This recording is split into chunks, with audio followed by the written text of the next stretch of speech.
Em algum momento a gente falou aqui da sustentabilidade dos modelos TV. A gente não pode separar a economia de projetos sociais. Às vezes a gente entra num discurso que não tem muito sentido. Quando a gente está falando de economia e de política, nós estamos falando do quê? Aonde nós vamos usar os recursos.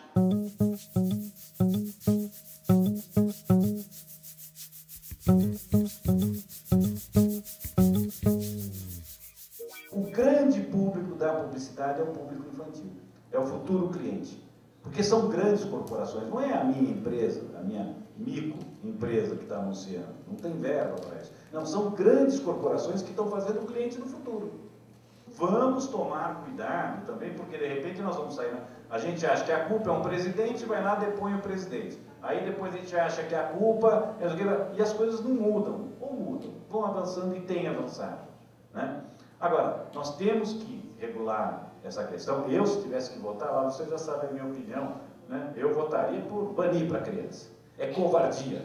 Que contexto que nós estamos, né, que nós vivemos? Isso é importante. Nós estamos entrando numa luta num contexto mundial no qual nós tivemos uma explosão demográfica. Em 1950, a Terra, depois de 3 bilhões 850 milhões de anos, chegou a 2,5 bilhões de pessoas. Depois, em 50 anos, nós pulamos, no ano 2000, para 6 bilhões de pessoas. E temos uma previsão de chegar a 9 bilhões nos próximos 19 anos. Esses dados são do livro Everybody Business, do David Grayson. Vamos para o próximo slide, ainda falando do contexto. Eu coloco o contexto como desafio, porque eu acho que tudo que a gente vê como problema, eu acho que tem que nos provocar e nos mover, e não nos paralisar, né? A grande desigualdade social. Dessa quantidade de gente, 30%, ou seja, 1,8 bilhões de pessoas no mundo, vivem com menos de $2 por dia. 350 milionários mais ricos têm a mesma riqueza que 3 bilhões de pessoas mais pobres. E 114 milhões de crianças não receberam uma educação básica e 584 milhões de mulheres são analfabetas. Sustentabilidade do planeta. E aí a gente está falando de consumo. Nós estamos falando em trabalhar crianças que estão sendo colocadas no consumo, e hoje nós consumimos 20% a mais da capacidade do planeta de repor os seus recursos. 30% da população mundial ainda está fora do mercado de consumo. E em 2025, 60% da população não terá água limpa se seguirmos com esse ritmo. Hoje, 1,7 milhões de pessoas morrem por ano devido a problemas de água e saneamento básico. Quer dizer, o problema já existe hoje. Esse problema tende a se agravar. Nós temos que fazer alguma coisa. Uma delas é isso que nós estamos fazendo aqui. Como trabalhar e frear este consumo.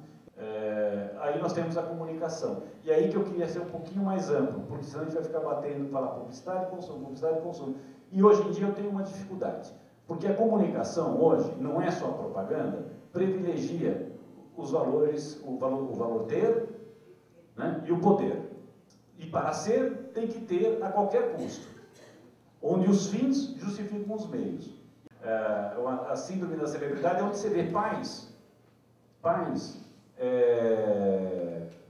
colocando seus filhos e aprovando seus filhos e suas filhas a transarem com não sei quem na televisão, com o país todo vendo, para ganhar R$1 milhão. E isso vira um projeto educativo. Aí o cara que ganha é um cara completamente débil, mas vira um herói nacional. Então, na hora que você tem a padronização ética, você deixa de ter a política. A padronização estética, quem é da minha idade lembra, isso não é novo. A minissaia nasce em plena crise da indústria têxtil inglesa. E a glamorização da criminalidade. Essa glamorização da criminalidade é importante. Por quê? Bom, porque nós temos uma comunicação controlada por mega corporações de entretenimento. Então, tudo passa a ser espetáculo, financiada pela publicidade, que confunde arte com publicidade. Foi falado aqui do merchandising, jornalismo com espetáculo. Porque não é só na novela, viu? Eu tenho visto o âncora do jornal, pode dizer o nome? Pode, né? O Arnaldo Jabor.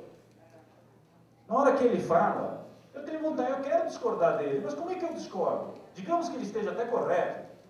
Como é que eu, cidadão, tenho direito? O Lalo, vocês têm que chamar para uma outra palestra para ele falar como é que funciona o BBC.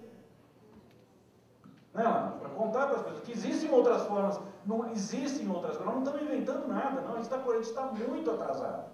Como é que você tem um âncora que, ele não é que ele é contra uma tese, ele xinga as pessoas. Se você pensa de uma forma e ele é contra, ele já começa a criar adjetivos para te desqualificar.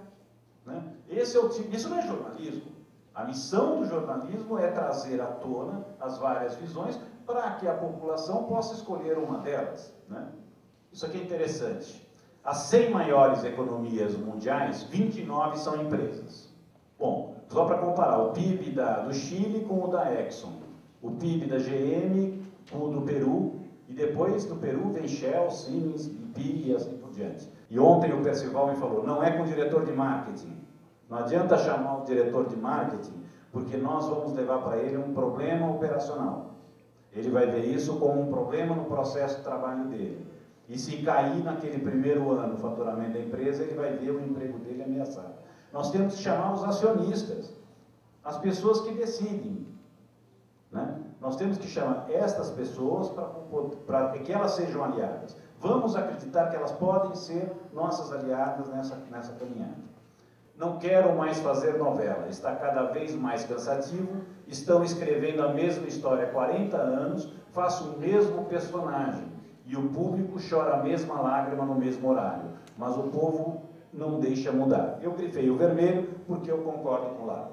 O povo quer mudança, a gente sente isso nos nossos movimentos, mas a emissora fala para ele que não.